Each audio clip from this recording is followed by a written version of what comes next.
Anapakaompotsika ny fiadanana. Amen. Amin'ity andro talata 17 Mey, momba 20 ny anjara mofinainao atsika dia asan'ny apôstôly toko 10 andiny fevatra amin'ny telopolo ka hatramin'ny fahavalo efapolo. Asan'ny apôstôly toko 10 andiny fevatra amin'ny telopolo ka hatramin'ny fahavalo efapolo. Hovakina amin'ny anaran'i Jesosy zany nefa mino an'izany vavaka isika. Dia raha sy nisotranao izay raha eo fa tsy mitsahatra ianao miteny aminay, Andriamanitra vilona tokoa ianao ka miteny aminay vatana mandrakariva amin'ny alalan'ny teninao. Dia ny teninao ane no vao ny fiainanay ary ny teninao tsapanay indray fa ny tompontray sy fanazavana ao amin'ny lalanay. Miteneny ianao Jesosy fa mangetahetanao ny fanahinay. Saotra Jesosy teny tomba nofo. Amen. Ny anjara mofinainao atsika dia asan'ny apôstôly toko 10 andiny fevatra amin'ny telopolo ka hatramin'ny fahavalo efapolo mivaky toy izao amin'ny anaran'i Jesosy. Petera ny loham-bavaka nanao hoe hitako marina tokoa izao fa tsy mizatavan'olona Andriamanitra fa ny firenena rehetra izay olona matahotra azy ka manao ny marina no akasitrahany.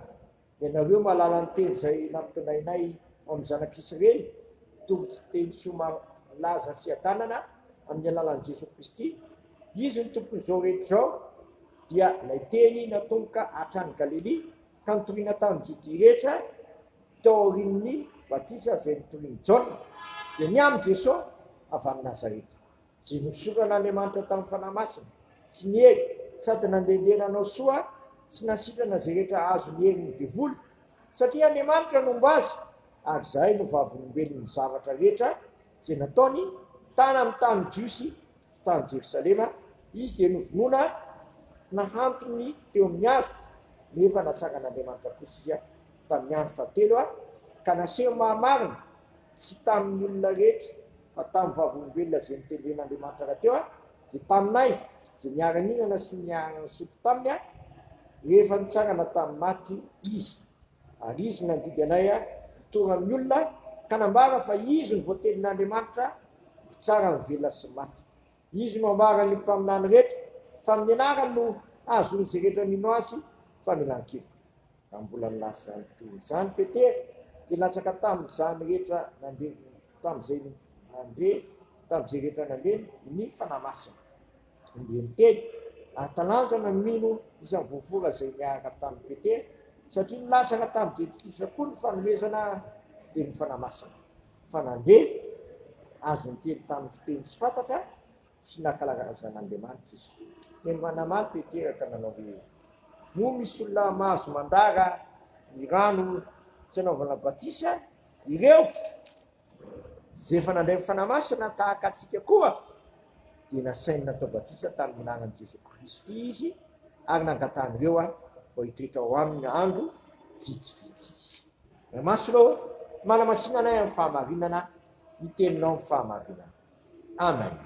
Eto amin'ity lahatsoratra masin'ity ramana dia tsy mizahatavan'olona Andriamanitra fa izay mino ny tenin'Andriamanitra, ny tenin'Andriamanitra maro dia tonga mahazo fanomezana teny fanahy masina. Tonga mahazo fanomezana teny fanahy masina. Reto olona izay nitoriana ny tenin'Andriamanitra, ny votoatin'ny tenin'Andriamanitra mantsy dia izao hoe Jesosy tsara ny velona sy ny maty andiny faharoa efapolo misy an'izany. Izy no ambarany mpaminany rehetra fa amin'ny anarany no azona izay rehetra mino azy fa milan-keloka. Jesosy tsara ny velona sy ny maty. Io no voatenin'Andriamanitra. Jesosy koa anefa araka lazainy soratra masina vao miteny hoe mpaminany dia soratra masina zany fa amin'ny anaran'i Jesosy io no azona fahamalan-keloka rehefa mino azy ianao. Jesosy no voatenin'Andriamanitra tsara tsaranao, tsara ny velona, tsara koa ny fanodimana ary Jesosy io efa inonao dia azonao famelankeloka. Koa mikandra mitirana aza isan'izay tsy mino an' Jesosy fa mino an' Jesosy satria izay mivolaza soratra masina mino an' Jesosy dia tsy elohany fa raha tsy mino kosa dia voaheloka rahateo Ary lazaina mihitsy any amin'ny Jaona toko fahatelo any zay masika dia masika ny Jaona toko fahatelo eny amin'ny andiny faharena amby telopolo. Zay mino ny zanaka manana fiainana manak'izay, fa zay tsy mino ny zanaka dia tsy hahita ny fiainana fa ny fahatezerin'Andriamanitra miteto aminy.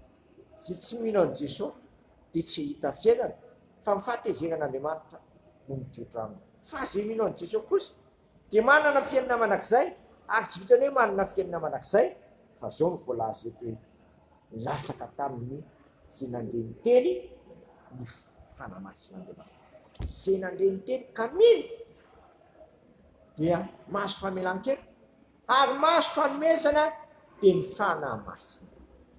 Ny fanamasina ravana vokatry ny finoananao an' Jesosy, fietezanao atoky an' Jesosy, ary Jesosy rahateo rehefa itokinao dia izy le zanak'Andriamanitra tsy manaisina ny voatany zao tontolo zao, dia tonga aminao ny fanan'Andriamanitra, ny fanomezan'Andriamanitra tsara indrindra. Ny fanamasina ho ahy no vanim-potoana indray tian'Andriamanitra amin'izao vanim-potoana farany zao. Tian'Andriamanitra io fanamasina io ho amin'ny nofo rehetra, nefa tsy hipaka amin'izany io raha tsy manaikitsy mino ianao. Fa Jesosy hitady tsy tady anao, hitady atsika mba tsy ho velontsika sy hahazo famelan-keloko. Jesosy rahateo dia nampahantena antsika fa azo hery ianareo amin'ny latsahan'ny fanamasina aminareo ka tsy melatra no voavolombelon'ny tompontsika. Io finoan'Andriamanitra amin'ny fanahiny zasy ianao ka sanambary fa i Jesosy io ny mpamono zao tontolo zao, ary amin'ny anarany rery sy ny nonazy no ahazoana famelan-keloka, ary io ny tsara, ny velona sy maty. Amen. Tera sy makasitraka anao zay raha io, fa tsy nafeninao anay zay azoanay soa. Aza vela ho diso zavatra ray loha zay voaka izay tena tokan'ilay zanakao sino azy, fa zay mino azy manana fiainana manak'izay, ary zay mino azy koa dia mahazo falamelan-keloko sy tongava ny fanahy masina. Dia aza vela ho isan'izay tsy misy eto fa mefona n'ilay zanakao ka mahazo ny fanan'Andriamanitra, ary ny fanan'Andriamanitra no miara-milaza amin'ny fananay fa zanak'Andriamanitra zay dia sanay indray miara-mivavaka hoe Aba io rainay zay nan-danitra, masinane ny anaranao, tonga ane ny fanjakanao, ataone ny sitraponao ny dia tany tahaka ny an-danitra, ataone ny sitraponao ny dia an-danitra ka tany an-danitra, aza mitondra ny fakampanahy manafana amin'ny ratsy, fanao ny fanjakana sy ny hery ary voninahitra manak'izay. Amen. Tanterahany tompontsika ane zay tondrano zao ary fiadanan'Andriamanitra zay mihoatra amin'ny fahalalana rehetra hiaro ny finareo sy ny hevitra ireo amin'ny Kristy Jesosy. Matoky zay miantso anareo sady izy ihany nanefy. Amen. Voninahitra ane ho an'Andriamanitra rery any amin'ny anaran'ny Ray sy ny Zanaka ary ny fanahy masina. Amen.